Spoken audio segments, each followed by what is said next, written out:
गुरुर्ब्रह्मा गुरुर्विष्णु गुरुर्देवो महेश्वरः गुरु साक्षात् परब्रह्मा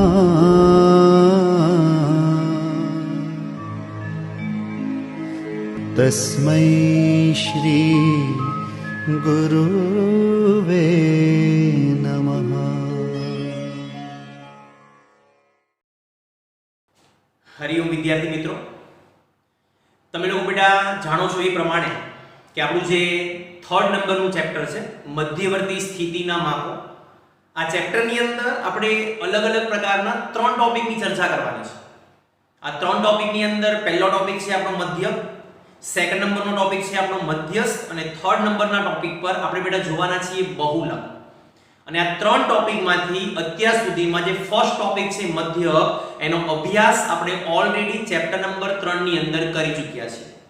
બેટા આજના દિવસે આપણે ચર્ચા કરવા જઈ રહ્યા છીએ આપણો બીજો ટોપિક, જે ટોપિકનું બેટા મેઇન હેડિંગ છે મધ્યસ્થ। આજે જે આપણે ચર્ચા કરવાના છીએ એ અલગ અલગ 3 ટોપિક કે 4 ટોપિક છે, મધ્યસ્થ, ચતુર્થક, દશાંશક અને શતાંશક। આ 4 ટોપિકની બેટા આજના દિવસે આપણે ચર્ચા કરવાના છીએ।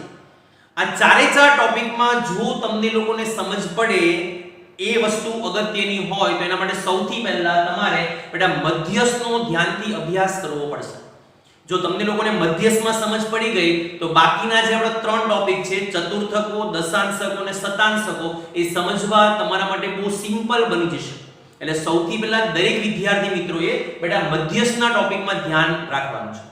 તો સૌથી પહેલા આપણે એ જોઈએ કે મધ્યસ્થ કોને કહેવાય ને મધ્યસ્થ આપણને મળે કઈ રીતે। હવેના આપણા જે કે પણ ટોપિક છે એ ટોપિક તમારે જો મેળવવા હોય તો એના માટે સૌથી પહેલું તમારે કામ શું કરવું પડશે? તો સૌથી પહેલા આપેલી માહિતીના જે કંઈ પણ અવલોકનો છે, આપેલી માહિતીના બેટા જે કંઈ પણ અવલોકનો છે એ અવલોકનોને તમારે સૌથી પહેલા શું કરવું પડશે? તો આ અવલોકનોને સૌથી પહેલા તમારે ચડતા કે ઉતરતા ક્રમમાં ગોઠવવા પડશે। આ તમારું સૌથી પહેલું કામ। મધ્યસ્થ મેળવવો હોય, ચતુર્થક મેળવવો હોય, દશાંશક મેળવવો હોય, શતાંશક મેળવવો હોય, એ બધાની વ્યાખ્યાનો જો તમારે અભ્યાસ કરવો હોય, એ બધા ટોપિક જો તમારે ધ્યાનથી સમજવા હોય તો સૌથી પહેલું તમારું કામ એ આવશે બેટા કે જે કંઈ પણ અવલોકનો તમને લોકોને આપેલા છે એ અવલોકનને તમારે સૌથી પહેલા ચડતા કે ઉતરતા ક્રમમાં ગોઠવવા પડશે। સર પછી શું કરવાનું? જે કંઈ પણ અવલોકનો તમને લોકોને આપેલા છે એને ચડતા ક્રમમાં ગોઠવો અથવા ઉતરતા ક્રમમાં ગોઠવો। તો ત્યાર પછી આ જે માહિતી છે એ માહિતીના બરાબર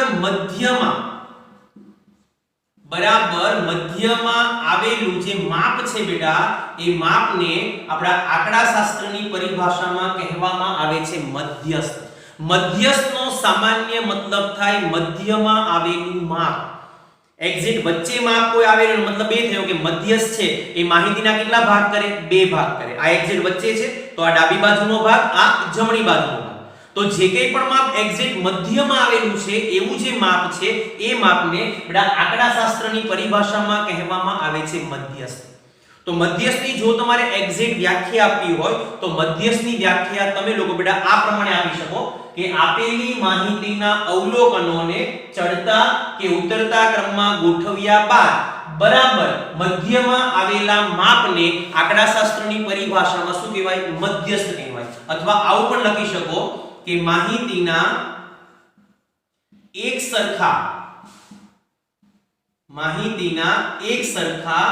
2 ભાગ કરતા માપને, માહિતીના એક સરખા 2 ભાગ કરતા માપને પણ બેટા આંકડાશાસ્ત્રની પરિભાષામાં શું કહેવામાં આવે છે? મધ્યસ્થ। તો મધ્યસ્થનો ટોપિક સૌથી પહેલા તમારા બેટા માઇન્ડમાં ક્લિયર કરો। આપેલી માહિતીના અવલોકનોને આપણે ચડતા ક્રમમાં અથવા ઉતરતા ક્રમમાં ગોઠવવાનું છે। ચડતા ક્રમમાં અને ઉતરતા ક્રમમાં ગોઠવ્યા બાદ માહિતીના એક સરખા કેટલા ભાગ કરે? બે ભાગ કરે એવું જે માપ છે એ માપને બેટા આંકડાશાસ્ત્રની પરિભાષામાં શું કહેવામાં આવે છે? મધ્યસ્થ. મધ્યસ્થને ઇંગ્લિશમાં કહેવામાં આવે છે મીડિયન. મીડિયનનો પહેલો આલ્ફાબેટ શું છે? એમ છે. એટલે યાદ રાખજો કે આ જે મધ્યસ્થ છે બેટા એને સંકેતમાં દર્શાવવામાં આવે છે એમ વડે. તો મધ્યસ્થ ક્લિયર થઈ ગયું. મધ્યસ્થના ગાણિતિક સૂત્રોનો અભ્યાસ કરીએ પહેલા બાકીના ટોપિકો જરા ધ્યાનથી સમજી લઈએ. તો મધ્યસ્થ જેવું એક બીજું આપણી પાસે માપ છે બેટા, જે માપની અંદર આપણે સમાવેશ કરીશું ચતુર્થકો. બહુ સિમ્પલ વસ્તુ છે. મધ્યસ્થ માહિતીના કેટલા ભાગ કરે? બે ભાગ કરે. કઈ રીતે? ફોર એક્ઝામ્પલ ધારો કે બેટા આપણી પાસે આ 100% માહિતી છે. ધારો કે આ માહિતીના બધા અવલોકનો છે. આ માહિતીના જેટલા પણ અવલોકનો છે એ બધા અવલોકનનો આપણે એક સરખા બે ભાગ કરીએ તો આ જે ભાગ છે એક્ઝેક્ટ વચ્ચેનો ભાગ છે જેને આંકડાશાસ્ત્રની પરિભાષામાં શું કહેવાય? મધ્યસ્થ કહેવાય. ધ્યાનથી જુઓ, માહિતીના કેટલા ભાગ કર્યા? બે ભાગ કર્યા. તો આ બે ભાગ કરવા માટે આપણે કયા માપનો ઉપયોગ કર્યો? એ માપને આંકડાશાસ્ત્રની પરિભાષામાં મધ્યસ્થ કહેવાય. હવે જોઈએ આપણે ચતુર્થકો. સેમ આ જ વસ્તુ.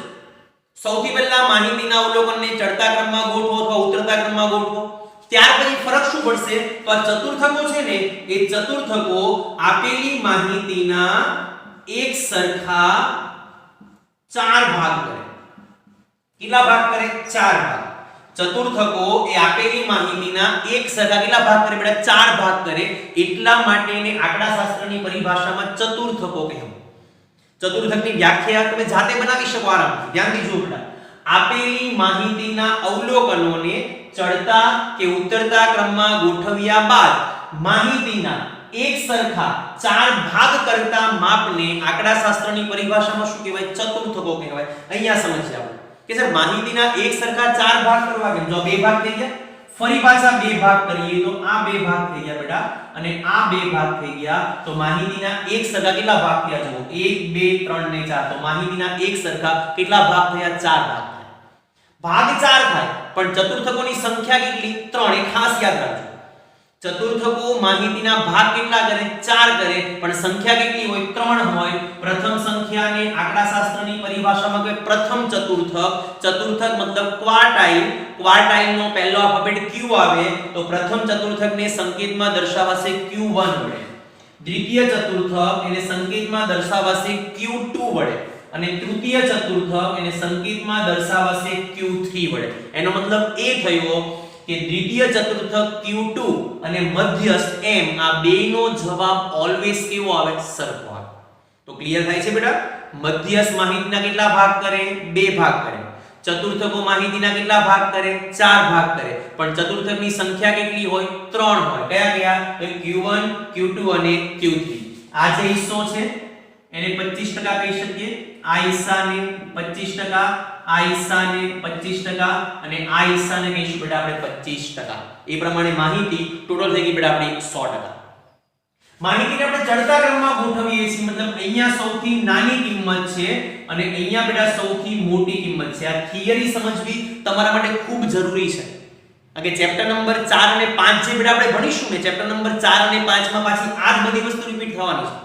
અને ત્રીજું ચેપ્ટર જે વિદ્યાર્થીઓને કમ્પ્લીટ આવડશે એને ચેપ્ટર નંબર 4 અને 5 માં બેટા તકલીફ નહીં પડે. એટલા માટે એક વિનંતી છે કે ચેપ્ટર નંબર 3 ના જેટલા પણ ટોપિક છે એ બધા વિદ્યાર્થી મિત્રો બેટા ધ્યાનથી સમજી લેજો. ચડતા ક્રમમાં ગોઠવવા માટે અહીંયા આપણે સૌથી નાની કિંમત લખી છે, સામેની બાજુ સૌથી મોટી કિંમત લખી છે. હવે એ ચેક કરીએ કે આ Q1 Q2 અને Q3 ની કિંમત મળશે કઈ રીતે. હવે અહીંયા એક્ઝેક્ટ આપણને Q1 ની કિંમત મળી. તો આ જે અવલોકનો છે એ કેવા હશે? Q1 થી નાના કે મોટા? તો Q1 થી નાના. પ્રશ્ન પૂછાય કે માહિતીના કેટલા ટકા અવલોકનો Q1 કરતા નાના હોય? તો જવાબ શું આવે? 25%. માહિતીના 25% અવલોકનો Q1 થી કેવા હશે? નાના હશે. અને Q1 થી મોટા કેટલા હશે? સિમ્પલ છે. કેટલા ટકા બેટા? 75%. કે માહિતીના 75% અવલોકનો બેટા Q1 થી કેવા હશે? મોટા હશે. Q2 ની વાત કરીએ છીએ. અહીંયા Q2 આવ્યું તો Q2 થી નાના અવલોકન 50% અને Q2 થી મોટા અવલોકન 50%. Q3 ની વાત કરીએ. Q3 થી નાના અવલોકન કેટલા? 75%. કારણ કે આ બધા જોડા Q3 થી નાના અવલોકન છે. આ બધા અહીંયાથી અહીંયા સુધી 25 25 અને 25 કેટલા થયા 75 થયા તો 75% અવલોકનો Q3 કરતા કેવા હશે નાના હશે અને 25% અવલોકનો Q3 કરતા કેવા હશે મોટા હશે તો ક્લિયર થાય છે સમજાવું છું એમાં ચતુર્થકો માહિતીના ભાગ કેટલા કરે 4 પણ સંખ્યા કેટલી એની 3 કઈ કઈ Q1 Q2 અને Q3 આગળના ટોપિક પર જો જઈએ બેટા આપણે તો આગળનો ટોપિક છે આપણો એને કહીશું આપણે દશાંશકો લગભગ તમે જાતે સમજી શકો ને બેટા એ ટાઈપના ટોપિક છે આ બધા કે ભાઈ દશાંશકનો અર્થ શું થાય અને કઈ રીતે મળે સિમ્પલ વસ્તુ છે મધ્યસ્થ કેટલા ભાગ કરે 2 ભાગ ચતુર્થક કેટલા ભાગ કરે 4 ભાગ દશાંશક કેટલા ભાગ કરે દશાંશક શબ્દ પરથી ખબર પડી જાય કે ભાઈ દશાંશક એ માહિતીના એક સરખા કેટલા ભાગ કરે 10 ભાગ કરે જે માહિતી બેટા આપણને આપેલી હોય ને એ માહિતીના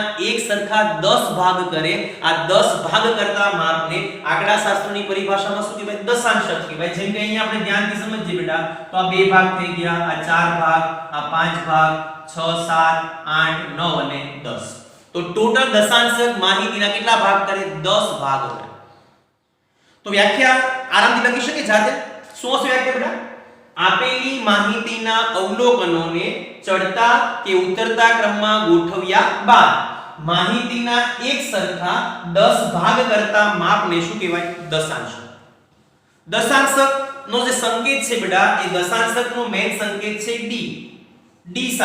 ડી સાઇન નો પહેલો આલ્ફાબેટ શું છે ડી છે એટલે સંકેતમાં દર્શાવાશે એને ડી વડે એનો સંકેત જો ધ્યાનથી આપણે જોઈએ તો પ્રથમ દશાંશક D1 ત્યાર પછી D2 ત્યાર પછી D3 dash dash dash D5 dash dash dash D9 સુધી મતલબ આ કિંમત સરખી હોય મધ્યસ્થ દ્વિતીય ચતુર્થક Q2 અને પાંચમો દશાંશક D5 આ બધાની કિંમત કેવી હશે હંમેશા સરખી હશે તો આ બેટા શું મળી ગયું આપણને દશાંશક માહિતીના ભાગ કેટલા કરે 10 પણ સંખ્યા કેટલી એની 9 એક સંખ્યા ઓલવેઝ કેવી હોય બેટા ઓછી હોય દશાંશક પછી જો આપણે આગળના ટોપિકની વાત કરીએ બેટા તો આગળનો ટોપિક છે આપણો શતાંશક કે ભાઈ શતાંશકો એટલે શું શતાંશક કોને કહેવાય મધ્યસ્થ માહિતીના કેટલા ભાગ કરે 2 ભાગ ચતુર્થક કેટલા ભાગ કરે 4 ભાગ દશાંશક કેટલા ભાગ કરે 10 ભાગ સર શતાંશક કેટલા ભાગ કરે તો શતાંશક એ માહિતીના બેટા અલગ અલગ 100 ભાગ કરે કેટલા ભાગ કરે 100 ભાગ કરે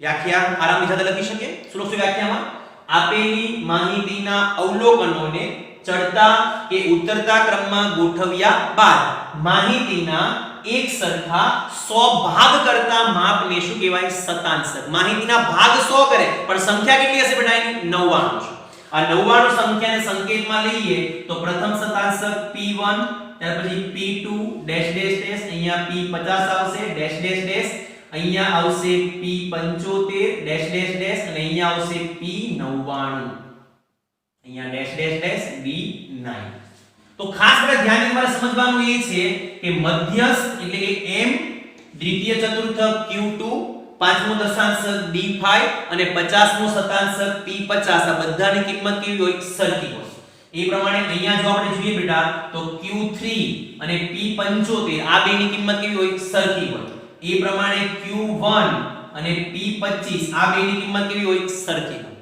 તો આ બધા નિયમો છે બેટા એ નિયમો તમારે દાખલા ગણતી વખતે ફરજિયાત ધ્યાનમાં રાખવા પડશે તો સૌથી પહેલા આટલી વસ્તુ તમારા માઇન્ડમાં ક્લિયર કરો કે મધ્યસ્થ માહિતીના 2 ભાગ કરે એની સંખ્યા 1 હોય એને સંકેતમાં દર્શાવાશે m વડે ચતુર્થક માહિતીના 4 ભાગ કરે એની સંખ્યા 3 હોય સંકેત Q1 Q2 અને Q3 દશાંશક માહિતીના 10 ભાગ કરે એની સંખ્યા 9 હોય D1 D2 D3 dash dash dash D9 સુધી શતાંશક માહિતીના 100 ભાગ કરે એની સંખ્યા 99 હોય સંકેત P1 P2 P3 dash dash dash P99 સુધી તો આ એના અલગ અલગ સંકેતો થઈ ગયા સ્વાધ્યાય 3.4 જે આપણે ગણવાનું છે આ ચેપ્ટરના પ્રેક્ટિકલી દાખલાઓ પણ એ દાખલાઓ ગણવા માટે સૌથી પહેલા આના જે સૂત્ર છે આ 4 માં એ તમને સૌથી પહેલા આપણે યાદ હોવા જોઈએ તમારે મધ્યસ્થના સૂત્ર ધ્યાનથી સમજવાના છે બાકી બધા સૂત્ર તમે લોકો આરામથી બેટા જાતે બનાવી શકશો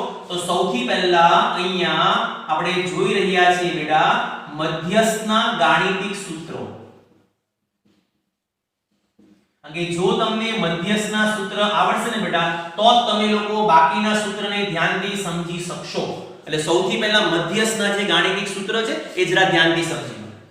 અગાઉના ટોપિકની જેમ અહીંયા પણ માહિતીના આપણે 3 ભાગ કરવાના છે. પહેલા ભાગમાં લઈએ છીએ આપણે માત્ર અવલોકનો, કે માત્ર અવલોકનો આપેલા હોય. ધારો કે દાખલામાં તમને લોકોને માત્ર અવલોકનો આપેલા હોય તો દાખલામાં મધ્યસ્થની કિંમત આપણને મળશે કઈ રીતે? ચલો મધ્યસ્થને સંકેતમાં શું કહેવાય? તો કે ભાઈ m કહેવાય. સર m મળે કેમ? તો સૂત્ર મૂકીને દાખલો કરવો પડે બેટા એના માટે.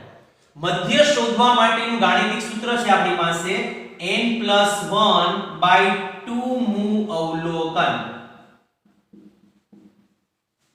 n+1/2 મુ અવલોકન. ફોર એક્ઝામ્પલ ધારો કે n ની કિંમત 9 છે. સમજો કેટલી છે? 9. તો 9 વત્તા 1 કેટલા થયા? 10.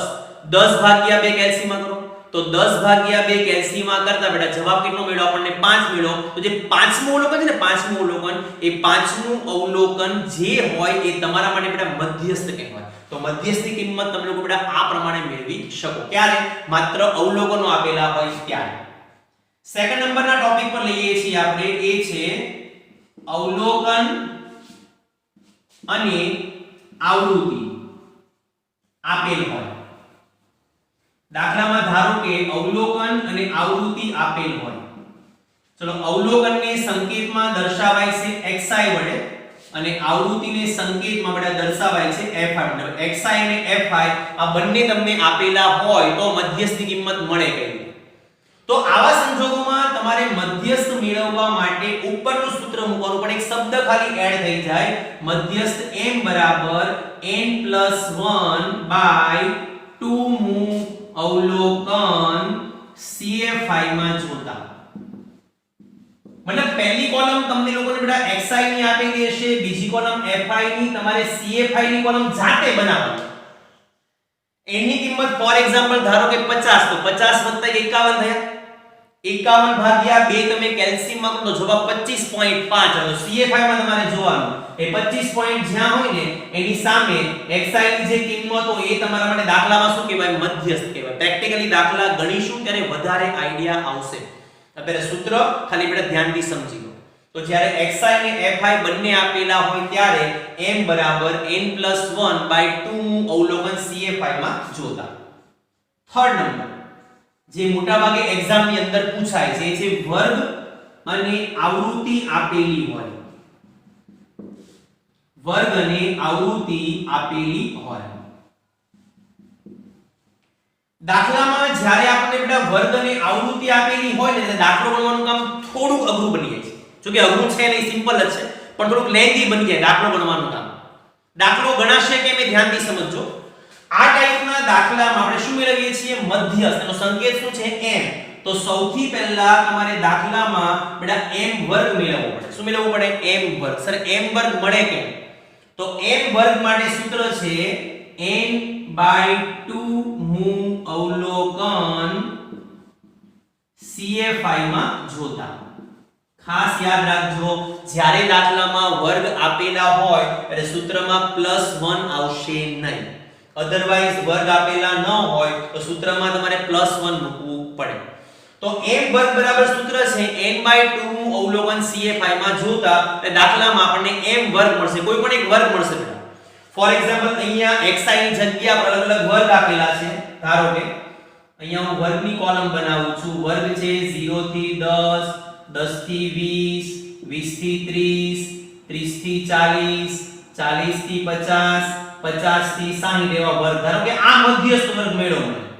ફોર એક્ઝામ્પલ કયો મળ્યો આપણને? 30 થી 40 એ મધ્યસ્થ વર્ગ મળ્યો. સર હવે શું કરવાનું? ત્યાર પછી હવે તમારે મધ્યસ્થ શોધવા માટે મૂકવાનું m નું સૂત્ર. m સૂત્ર છે એનું l+n/2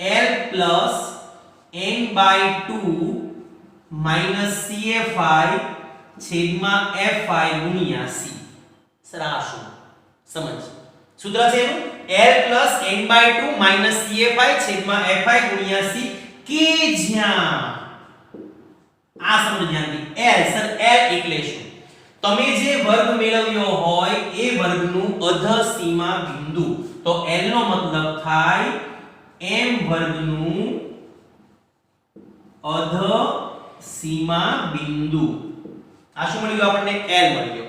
n/2 તો ઉપર મળી જશે આપણને.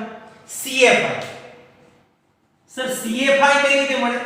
જે વર્ગ આપણને બેટા મળ્યો હોય ને એની સામેની આ CFI છે, એના ઉપરના વર્ગની CFI મતલબ આ તમારે લેવાનું. તો CFI નો મતલબ થાય m વર્ગથી ઉપરના વર્ગની CFI. CFI એટલે કે m વર્ગથી ઉપરના વર્ગની CFI. જે m વર્ગ આપણને મળ્યો હોય ને એના ઉપરના વર્ગની CFI તમારે અહીંયા મૂકી દેવાની. છેદમાં શું મૂક્યું આપણે? FI. સર FI એટલે જે વર્ગ આપણને મળ્યો ને એના સામેની બેટા આવૃત્તિ આ. તો અહીંયા લખાશે m વર્ગ સામેની આવૃત્તિ. એટલે શું મળી ગયું આપણને? FI મળી ગયું. શું વધ્યું? C મતલબ વર્ગ લંબાઈ. કોની? તો કે મધ્યસ્થ વર્ગની. m વર્ગની વર્ગ લંબાઈ. તો બેટા આ પ્રમાણે તમારે દાખલાની અંદર મધ્યસ્થની કિંમત મેળવવાની છે. જો દાખલામાં માત્ર અવલોકનો હોય તો આનો ઉપયોગ કરો, અવલોકનને આવૃત્તિ આપેલી હોય તો આ સૂત્ર લો, પણ દાખલો જનરલી વર્ગવાળો પૂછાય તો એમાં તમારે બેટા આટલી મગજમારી કરવી પડે. દાખલો ગણવાનું કામ બહુ સિમ્પલ છે, ગભરાવાની જરૂરિયાત નથી. હવે તમારે અહીંયા સમજવાનું એ છે કે મધ્યસ્થને આધારે ચતુર્થક, દશાંશક અને શતાંશક આ બધા સૂત્ર બને કેમ?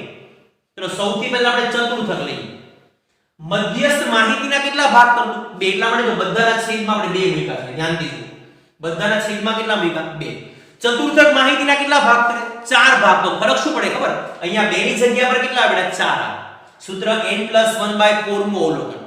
n+1/4 નું અવલોકન CFI માં જો અહીંયા પણ કેટલા આવે? 4. અહીંયા પણ કેટલા આવે? બાકી બધું સેમ, કોઈ ફેરફાર નહીં. બીજો એક ફેરફાર થાય કયો? કારણ કે ચતુર્થકની સંખ્યા 3 છે ને, Q1 Q2 અને Q3. જો તમે દાખલામાં Q1 મેળવો તો તમારે અહીંયા કૌંસની બહાર 1 લખવો પડે. જો તમે Q2 મેળવો તો કૌંસની બહાર 2 લખવા પડે અને Q3 મેળવો તો કૌંસની બહાર તમારે 3 લખવા પડે. એટલે ચતુર્થક, દશાંશક અને શતાંશક એ બધાના સૂત્રમાં તમારે આગળ જે લખવું પડે. જે કૌંસમાં n+1/4 નું અવલોકન. જે એટલે પ્રથમ ચતુર્થક હોય તો 1 મૂકવાનો, બીજો હોય તો 2 મૂકવાનો, ત્રીજો હોય તો 3 મૂકવાનો. ક્લિયર થાય છે બેટા? બાકી તમારે સૂત્રમાં બીજા કોઈ ફેરફારો કરવાના નથી. અહીંયા જે m વર્ગ છે ને, m વર્ગ એની જગ્યા પર q1 વર્ગ આવી જાય અથવા તો q2 વર્ગ આવી જાય અથવા q3 વર્ગ આવી જાય અને છેદમાં જે 2 છે એની જગ્યા પર બેટા કેટલા આવી જાય? 4 આવી જાય. બીજા કોઈ ફેરફારો તમારે સૂત્રની અંદર કરવાના નથી. તો આ કામ ક્લિયર થતું થતું. દશાંશક. દશાંશક માહિતીના કેટલા ભાગ કરે? તો કે ભાઈ 10 ભાગ કરે. તો શું ફરક પડે? ધ્યાનથી વિચારો. સિમ્પલ છે બેટા. છેદમાં જે 2 છે એની જગ્યા પર છેદમાં કેટલા આવે? 10. છેદમાં કેટલા આવે? 10. છેદમાં કેટલા આવે? 10. છેદમાં કેટલા આવે? 10. બાકી કોઈ ફેરફાર નહીં. અને કૌંસની બહાર અહીંયા તમને કીધું એમ બેટા તમારે જે લખવો પડે. ધારો કે 8મો દશાંશક હોય, કેટલામો? 8મો. તો અહીંયા જે ની જગ્યા પર કેટલા લખવાના? 8 લખવાના. 5મો દશાંશક હોય તો કેટલા લખવાના? 5 લખવાના. અને છેદમાં કેટલા મૂકવાના? 10 મૂકવાના. સર શતાંશક હોય સિમ્પલ. શતાંશક માહિતીના કેટલા ભાગ કરે? 100 ભાગ કરે. તો આવા સંજોગોની અંદર છેદમાં કેટલા મૂકવાના? 100. છેદમાં કેટલા મૂકવાના? 100. છેદમાં કેટલા મૂકવાના? 100. છેદમાં કેટલા મૂકવાના? 100. 80મો શતાંશક હોય, 80મો શતાંશક તો કૌંસની બહાર તમારે જે ની જગ્યા પર 80 લખી દેવાના. બાકીનું કામ બેટા બહુ સિમ્પલ છે. તો આવા જ દાખલા બેટા આ ચેપ્ટરની અંદર આપણે ગણવાના છે. તો આજની બધી ચર્ચા બધા વિદ્યાર્થી મિત્રોએ ધ્યાનથી બેટા સમજવાની છે અને જે કંઈ પણ થિયરી અને ગાણિતિક સૂત્ર છે એ તમારી નોટબુકની અંદર લખવાના છે. આવતા લેક્ચરની અંદર ફરી પાછા દાખલાઓ સાથે મળીશું. ત્યાં સુધી બધા વિદ્યાર્થી મિત્રોને ગુડ બાય. હરિઓમ. તમારો દિવસ બેટા શુભ રહે. આભાર બેટા.